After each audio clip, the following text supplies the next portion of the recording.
everyone. I'm Reverend Karla, and welcome to Spirituality Matters, a podcast that focuses on the intersection of spirituality and humanity. So let's settle in and find that sacred space between here where I am and there where you are. And let us be reminded that the holy transcends our physical bodies, and our time together is just as sacred and meaningful as if we were sitting beside one another.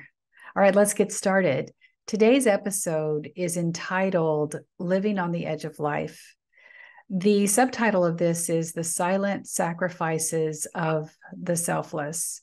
This podcast is inspired by my blog post for this week, which you can find at revkarla.com. Now, this story that I share in this blog is very meaningful to me. It's in honor of a dear friend that I lost this summer. So I tell the story in the blog about something that occurred as I was attending her memorial service and becoming aware of the selfless giving that not only just touched our lives, those of us who knew her and worked with her, but those in her family's life.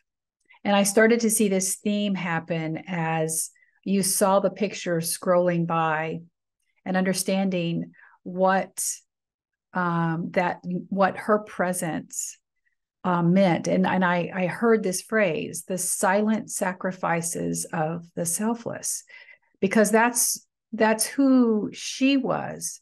And I think that either you know someone or you are that person who is so integral to life, whether it's in your family structure, or it's in your friends or your work structure, whatever it is.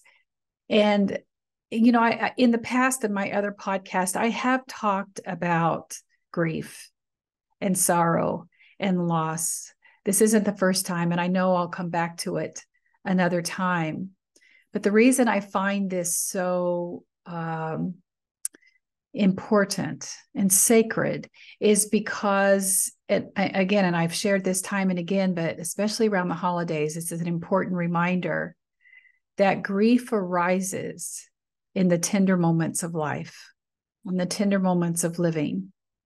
And around the holidays is certainly that time where you're not only dealing with the extra scheduling and the stress and the pressure that may come from that, but also the anticipation of the gatherings that may bring excitement, but also some dread. And then in the middle of that, oftentimes grief arises. And people often feel it like palpably in this season of the darkness. In the Northern Hemisphere, we're having our winter time, and this is a time for the darkness to arise. And whether it causes some kind of introspection or a movement towards going in, it's very real. So you have a couple of things going on here. From the time of the autumn equinox up to the winter solstice, we're turning towards the darkness. But then we also have this pressure that mounts from the holidays that often brings memories of those that we have loved and lost. So for her, this friend I lost, who died this summer, it was just, I was struck by how she lived life on the edges of her family, but yet she was so integral. She was never the center focus point, except for a few wedding pictures that were there from her wedding. She was always on the outer edges. And it occurred to me that because she was the one taking care of things, she was the one setting the camera and the timer, making sure everybody could be seen, the lighting was good. And then she, at the very last minute, would bring herself into frame. Sometimes she was leaning in a little bit just to make sure she was captured in that picture too. She wanted to make sure she was included. No one else looked like they were worried. They knew that she would be the one to take care of that. So I didn't know, I knew I would eventually write about her. And I think I know I've shared this on social media in different places, that this past year, 2023, has been a year. And I know I'm not the only one who feels that, but in my own life, I lost 3 friends in 4 months. So she was right in the middle of this trio of loss. And I knew I will write about each of them, or I'll talk about each of them. But this one, I knew it would arise, and I knew it would have something to do with living life on the outside of the edges of your life, but how important those tasks, that the way we touch a person's life isn't the way we show up with largesse. That doesn't mean that those things aren't important, like whatever the primary way that we show up, who we are, but it's also in those subtle ways, in those ways that we touch people in the everyday moments of living. And that was what she exemplified.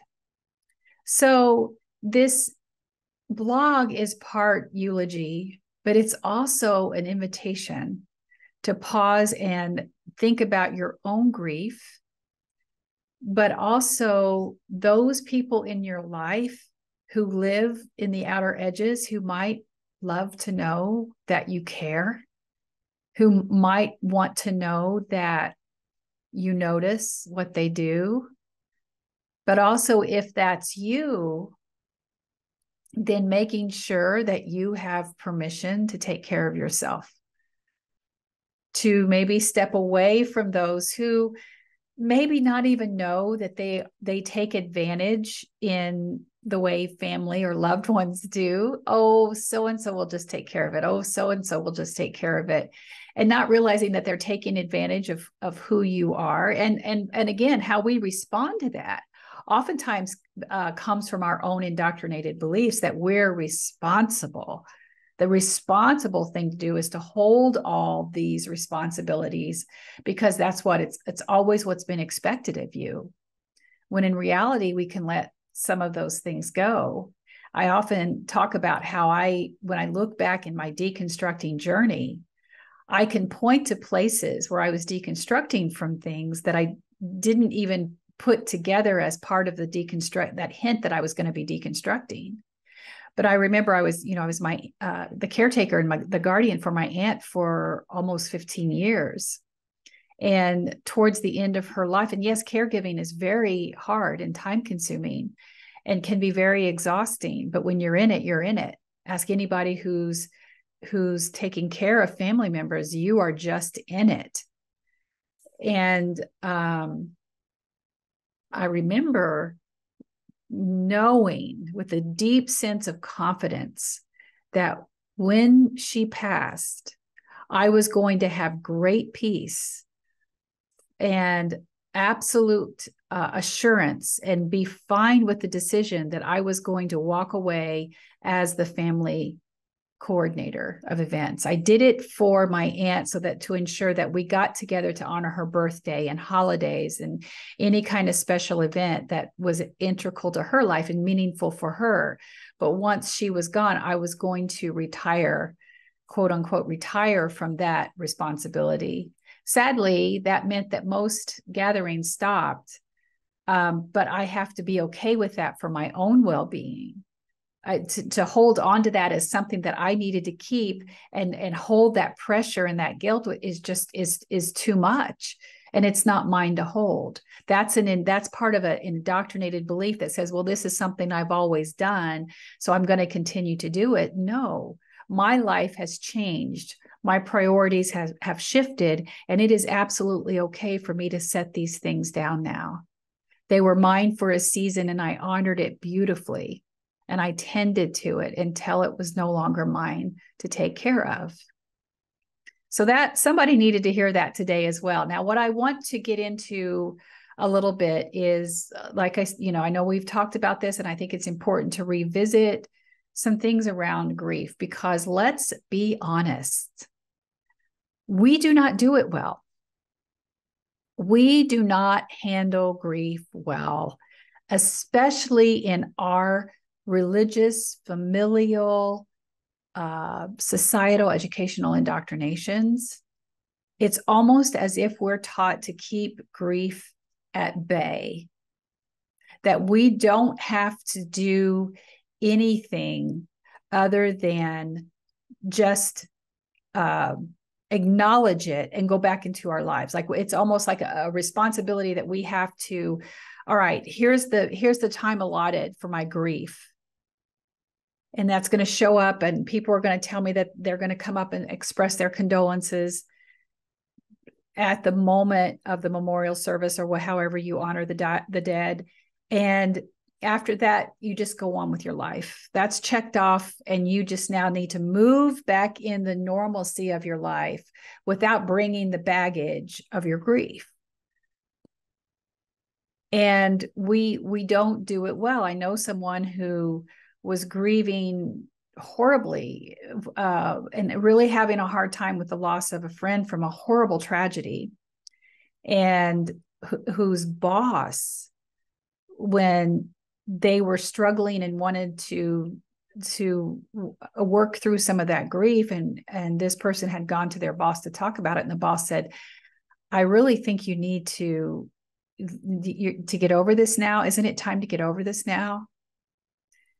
And completely oblivious to the pain that this person was experiencing. Now, look, I get that that life goes on, businesses go on, the laundry must be done, your life needs to be tended to.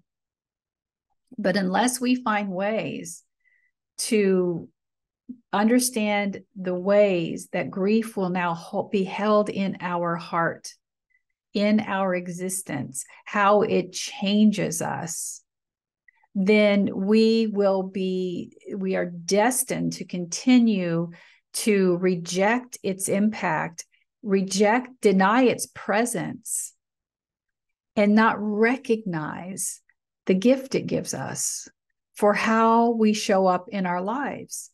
Because accepting that grief and sorrow are about who we are now. I've heard it expressed as grief is love with nowhere to go, or that the part that held the love for that person has now been replaced with sorrow. Any one of those analogies or symbolic meanings can, if it's meaningful to you, then by all means hold on to them and integrate them into something that helps you hold that space for what is now who you are. It's because grief isn't something like getting a vaccine shot, having some kind of adverse reaction, and then moving on. It isn't that way at all. We carry it with us, and every once in a while it pops up in a stronger version of itself because it's asking for light. It's asking for a seat at the table to remind you this happened, and you're still holding that loss.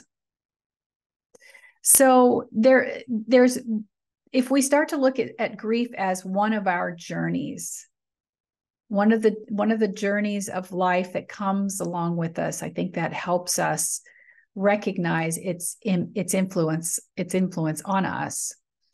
There's been a lot of talk in the past about the 5 stages of grief, and I think some people still find that meaningful. But I want to also point out here that, and somewhere in my notes I had that, and now for some reason I'm not able to find it. So here we are in real time. We're going to find this right now, because I had it in my notes and here it isn't. So we're going to find it. So here we go. So, the 5 stages of grief of denial, anger, bargaining, depression, and acceptance, that for a long time was taught as linear. Like you're just going to, I see you're at stage 3. Congratulations, you've left stage 2 behind. That's not it at all. For so many people, it's not just those 5 stages. It's 350 stages. And how it manifests in your life will also show up differently. I saw this graph the other night preparing for this podcast imagine a circle, and inside there you have not only the 5 stages, but you have, some of the behavior that comes out from those stages, whether it's overindulgence in some way, if it's laying in bed for 3 days or whatever it is, you have that. And instead of showing it's a circular, like almost like you would see movement around a clock, you see this line that goes from the top right down to the bottom left, and then back over to the top left, and then squiggly line down to the bottom right, and squiggly line back up to the top right. And it's just all over the place. The diagram is a hot mess. And what it was trying to portray there is the way that grief will not only permeate our lives, it shows up in very unpredictable ways. And when we understand that, then we can not only be ready for it, but not be surprised by it, because it's blindsiding us is often what debilitates us. Not acknowledging that it's coming along with us is what is debilitating to us.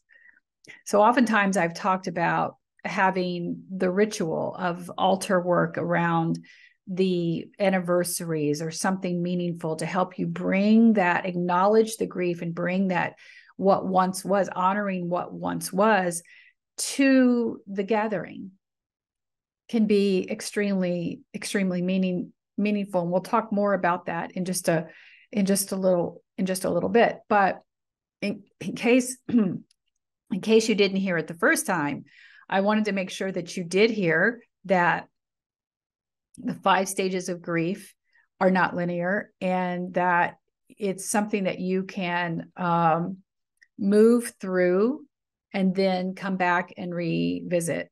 And that the fact that it's also part of your journey. And of course, how it impacts your daily life is going to depend on how you're moving, how you're accepting of and able to cope with your grief. And it isn't uncommon that many of us will need strong emotional, mental, spiritual support to get through our grief journey.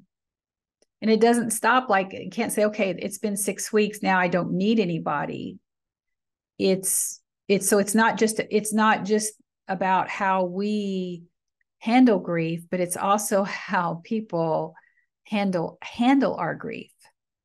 Like I just told the story of that person whose boss was so non-responsive and detached from what the grief journey is, but how the people that you're surrounding yourself with, and if they aren't capable of showing up with a level of compassion that allows you to have your grief journey, not in the way that they expect you to do it, but what you need for your journey, then perhaps that's where you do look for support through a support group or some kind of help, whether it's a spiritual counselor or a licensed therapist, to help you go through some of what you're dealing with, so that it ends up in a way that you can explore, what does healing look like?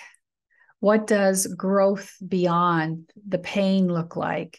And depending on if you're holding grief right now and you hear me say something like that, that can feel very adversarial.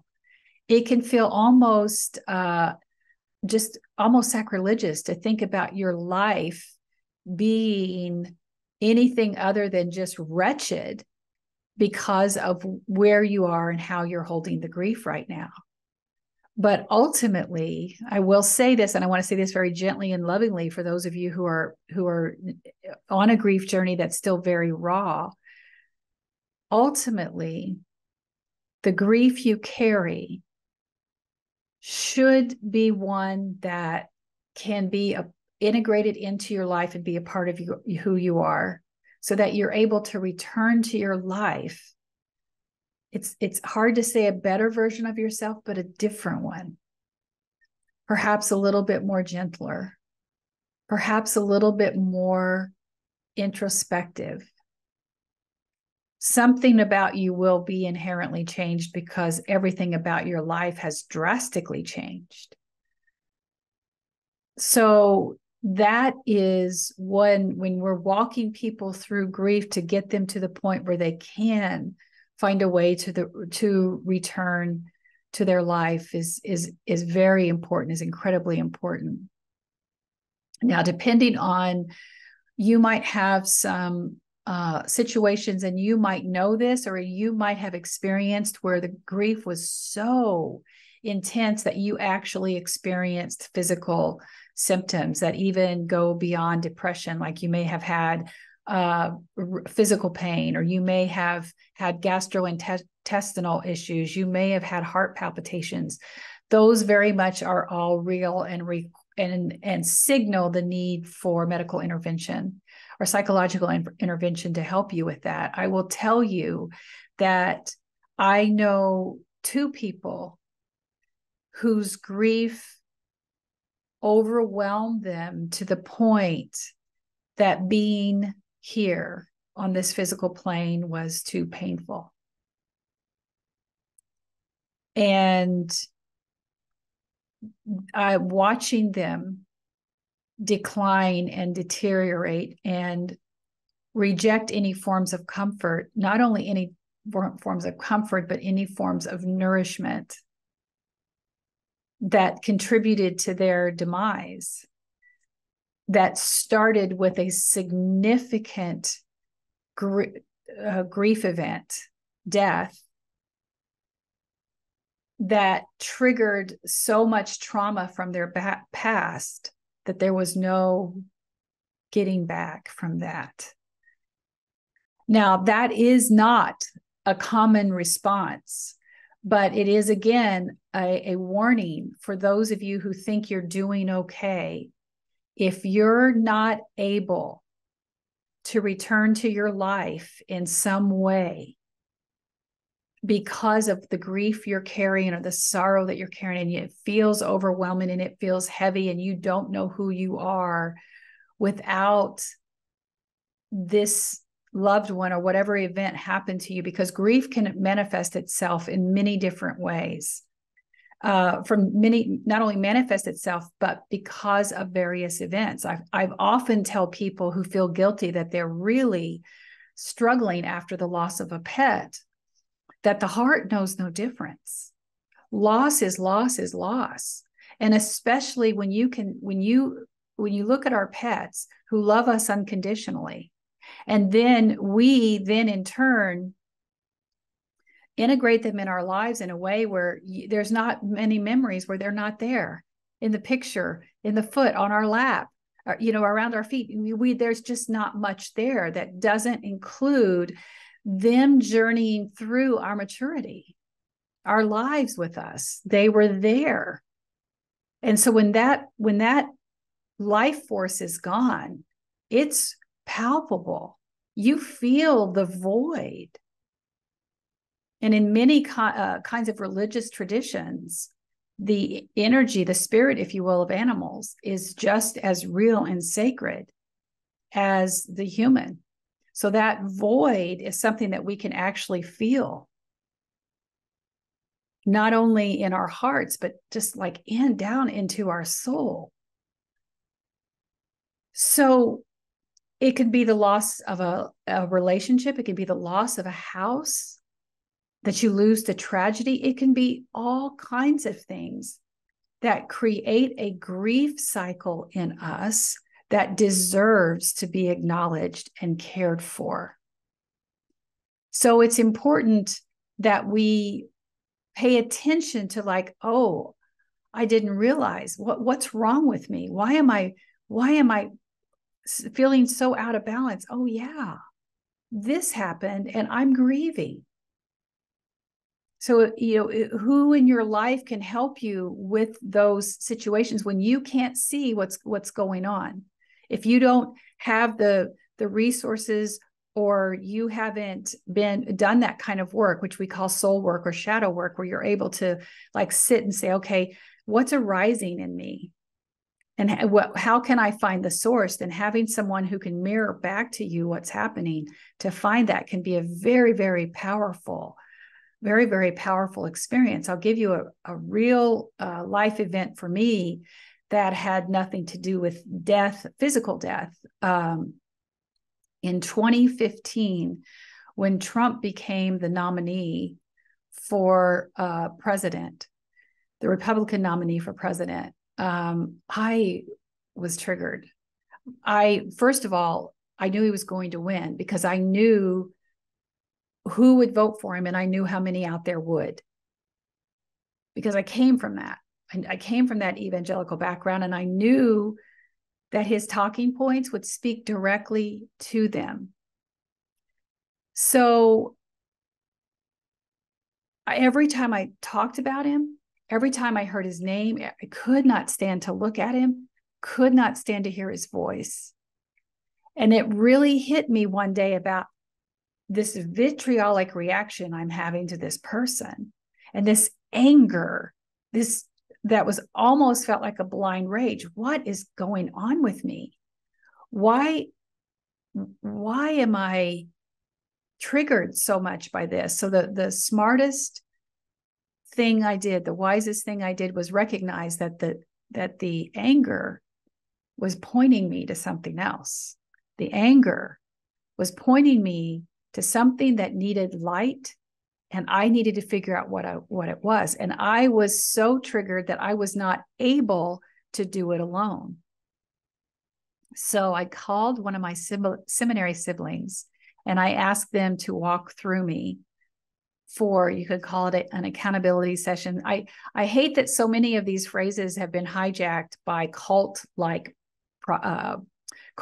organizations and manipulative tactics, because an accountability session or someone who can mirror back to you is an incredibly powerful spiritual tool that doesn't have to have anything to do with control or anything like that when it's used for the greater good.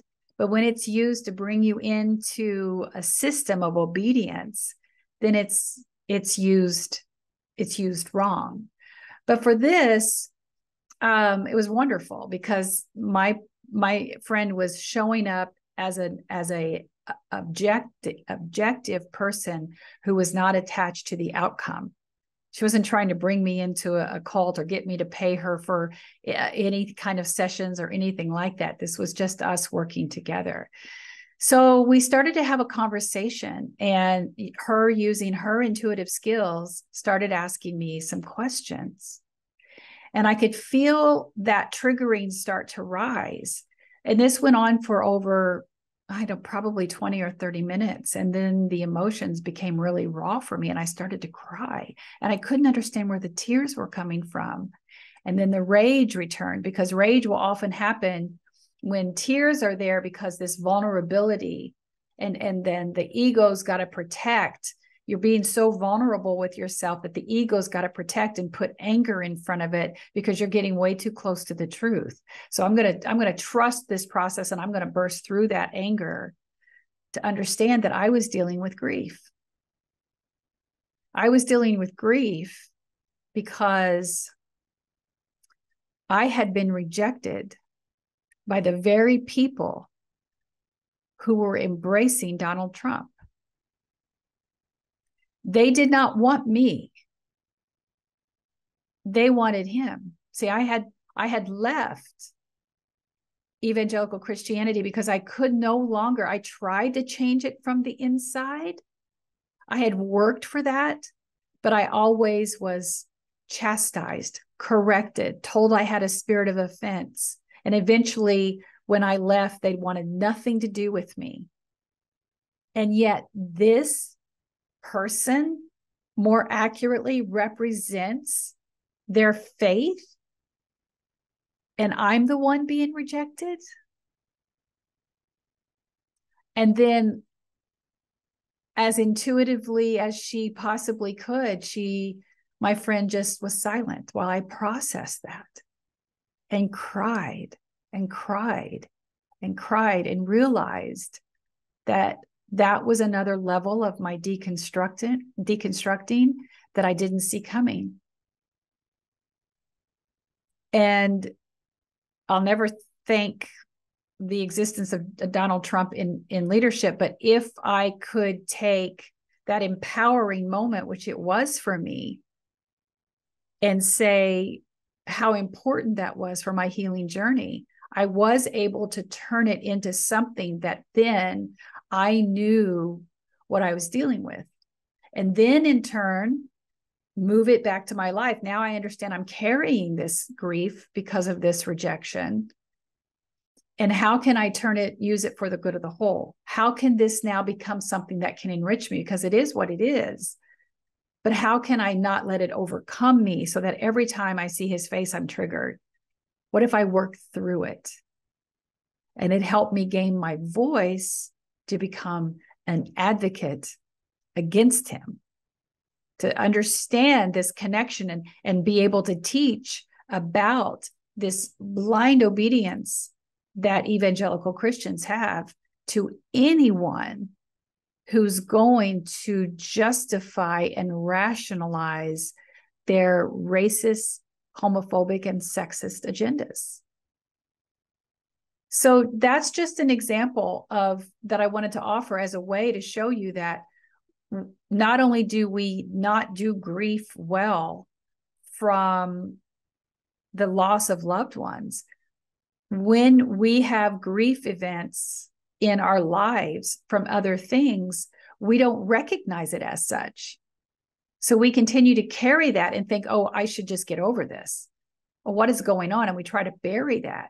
So eventually over time, we had a lot of stuff we're carrying around.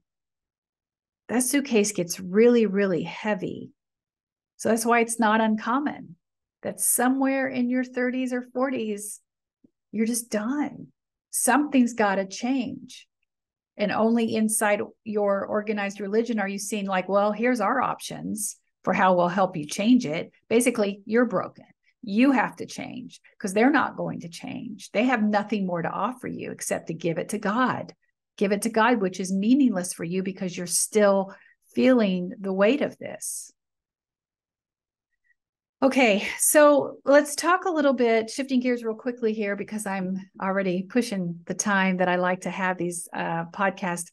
But we have talked about ways to create and honor the presence, whether it's creating a legacy, whether it's having story time during your family events, maybe creating ways where you can have I don't want to call it a shrine, but maybe altars, these memory sharing events, and inviting people to bring things to the gathering that can help bring you all together and to remind you of how you're all connected. And then considering when it's time, and sometimes it doesn't come for a while, if at all, but how can you transform your grief into action?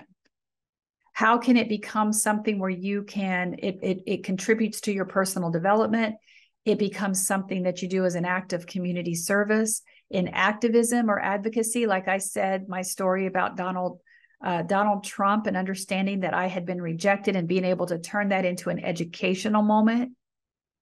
What is available for you?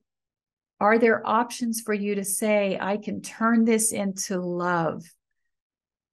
An outward pouring of love for the loss that I hold inside.